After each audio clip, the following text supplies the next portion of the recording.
یہ محرم الحرام کے بابرکت ایام ہیں، اپنے گھروں کے اندر خود بیٹھ جاؤ اپنے بچوں کو لے کر۔ میں نہیں کہتا آپ پوری بڑی دیگ پکا کر لوگوں کو 100-200 لوگوں کو جمع کریں اور پھر جو ہے وہ ان کا ذکر کریں، وہی روٹین کا کھانا جو گھر میں بنتا ہے، ذرا اہتمام کے ساتھ چادر بچھا کے بیٹھ جائیں،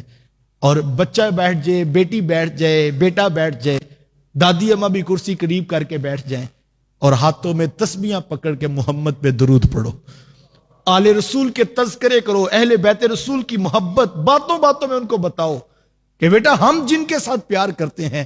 وہ تو اتنی طاقت والے تھے، وہ اتنی استقامت والے تھے کہ انہوں نے دین رسول کا پیغام ہم تک پہنچانے کے لیے 72 لوگ تو کٹوا دیے، لیکن ظلم کے آگے جھکنا گوارا نہیں کیا تھا۔ ہم ان کے ساتھ جڑے ہوئے ہیں۔ جملہ تو سادہ سا تھا، لیکن لکھنے والے نے کمال کر دیا، کہا شاید کہ دشمن کو پتہ نہیں ہمارا اس خاندان محبت سے تعلق ہے کہ جن کے کٹے ہوئے سر بھی نیزے کی نوک پہ قرآن کی تلاوت سنایا کرتے ہیں۔ ہم تو اتنی بلند ہستیوں کے ساتھ جڑے ہوئے ہیں، یہ 1400 سال کے فاصلے جیسے ہی محرم کے ایام واپس پلٹ کے آتے ہیں اور یہ یادیں تازہ ہوتی ہیں تو لگتا ہی ابھی کل کی کہانی ہے۔ ہم نے تو اپنے بڑوں سے سنی ہے، ہم نے تو کتابوں میں پڑھی ہے، لیکن ان کے خون کی حرارت اتنی ہے کہ آج 1400 سال گزرے ہیں،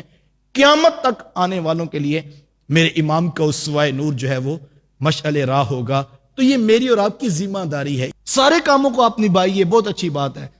لیکن یہ یاد رکھیے گا کہیں ایسا نہ ہو جو آپ کے جگر کے ٹکڑے ہیں ان کو محروم ہی رہ جائے۔ ان کو وقت دیجئے، ان کو پاس بٹھائیے، ان کے پاس بیٹھ جائیے، ان کے ساتھ بیٹھ کر اپنے رسول کے اہل بیت کا تذکرہ کیجئے، اور چھوٹے چھوٹے بچوں کو شام سونے سے قبل کہانی کی صورت میں داستان سنا دیجئے، اور جب آپ یہ داستان محبت ان تک منتقل کریں گے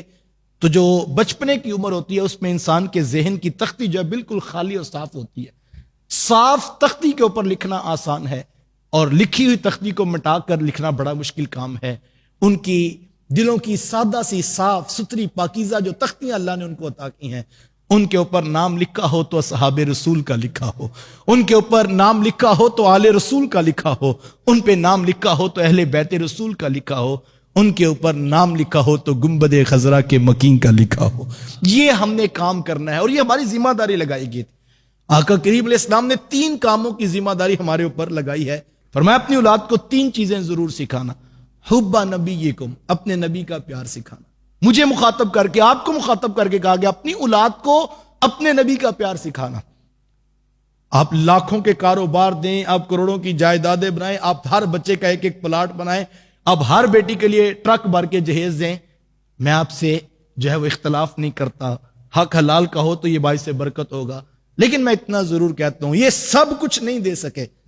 آپ نے ان کی دل کی تختی پہ محمد عربی کا نام لکھ دیا ہے۔ آپ کو مبارک ہو، آپ نے ان کے سینوں میں حضور کا پیار داخل کر دیا۔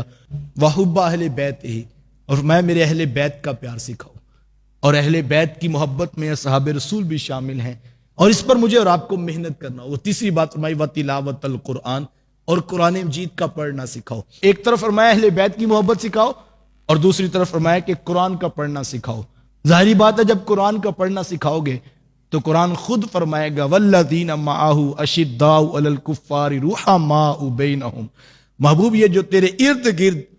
جھرمٹ میں محبتوں کے کشکول لیے بیٹھے ہیں،